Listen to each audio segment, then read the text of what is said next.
So আমরা ঘের খেঁচতেছিলাম, আমাদের নিজেদের ঘের খেঁচতেছি।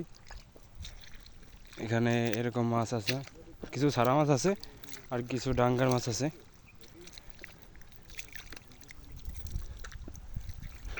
রোদ, তার জন্য ক্যামেরা একটু গোলা গোলা দেখা যাচ্ছে, মাছ কম দেখা যাচ্ছে, তাও দেখা যাচ্ছে। এই লাল মাছ আছে একটা, এখান থেকে দৌড়াদৌড়ি করতেছে মাছ। ময়লার তল দিয়ে আরও মাছ আছে।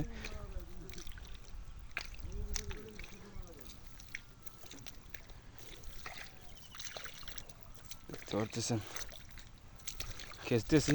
আমরা মেশিন চালাইছি, এখনো মেশিন চলতেছে।